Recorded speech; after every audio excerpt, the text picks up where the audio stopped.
Welcome back to Positive Connection Equine Training, where we focus on science based and fear free tactics in horse training. Today, we're going to focus on another form of targeting, the send to target. Now, just like the standing target video, I am going to use a cone, but again, feel free to use anything you'd like so long as you're consistent. I also have targets in the way of, pool noodles, anything like that. Just make sure that this is a target that you're consistently asking them to target and they understand what's going on. As always, before starting a new task, we'll just go ahead and do a quick refresher. So since the send to target builds on our standing target, we can just spend a few minutes making sure we have our basics down pat before adding in any challenges for them. As you can see here, Sadie is quite happy to target her cone. She really knows what's going on, pretty confident about it, and seems very ready for a new challenge, right?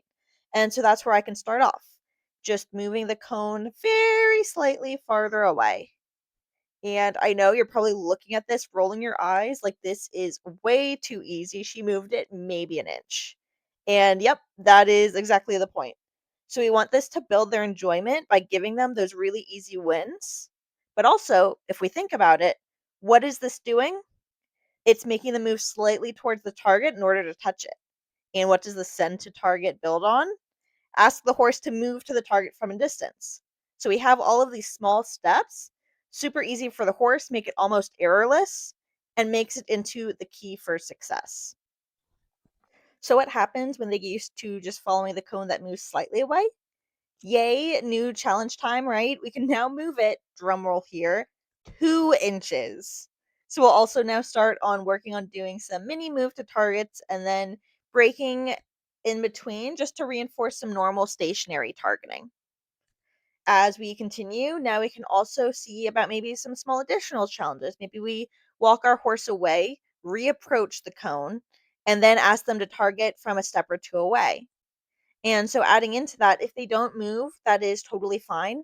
Here's where we need to focus on not badgering them, right? We're just going to wait for a couple of seconds and let them think. Maybe they start to lean towards it, start to make that walk. If they do, great, give them a big reward. If they don't seem to get it, also absolutely okay. We can just break it down even more, right? So maybe we take one of those steps with them and ask again closer, or we can even walk with them to the target a few times to help them get that idea before reintroducing the idea of moving to the target away from you. And so the goal is basically just repeating this process and feeling out how far away they can get and still target the cone when you ask. We can practice this in small segments across several days. And as always, we're also going to make sure we're not throwing our feeding techniques out the window and we're still thinking about our default neutrals. This is also a shout out to me because I do this. So don't be like me, try and stay conscious of it. And then we can kind of move on into another exercise that I really love, which is setting up multiple targets to send to. And so this can really help generalize the idea that you're not always going to send them from the same spot. So, yes, you can be by their shoulder, but you can also be behind them. You can be in the middle of a lunge circle away from them or even fully outside of the arena. And if you ask to send to the target, that still means send to target. And we do this because horses struggle to generalize. So we want to help break down into multiple different ways we might be asking so they can understand that this moves across different contexts.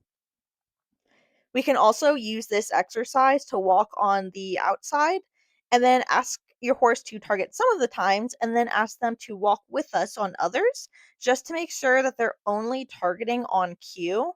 And so when you start this off, just remember you're also rewarding them for ignoring the target when you're not cueing it because both tasks should be equally rewarding. I love to really use this technique to help, load in a trailer. It can help with learning to long line, to move under saddle. And so there's a lot of great uses that kind of break it down and make it easier if they understand this proponent.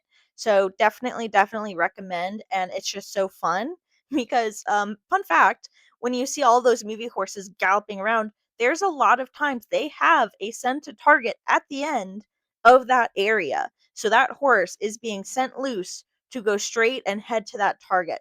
Really cool, really fun, makes for a great trick. So even if you have less practical uses for it, also great, love them all. So as always, thanks for joining in here today. Please, if you want to support the channel, it means a lot if you like, comment, and subscribe. I love kind of reading and hearing how everyone else is doing, so I would love if you did that. And then I will see you next time. Thanks, everybody.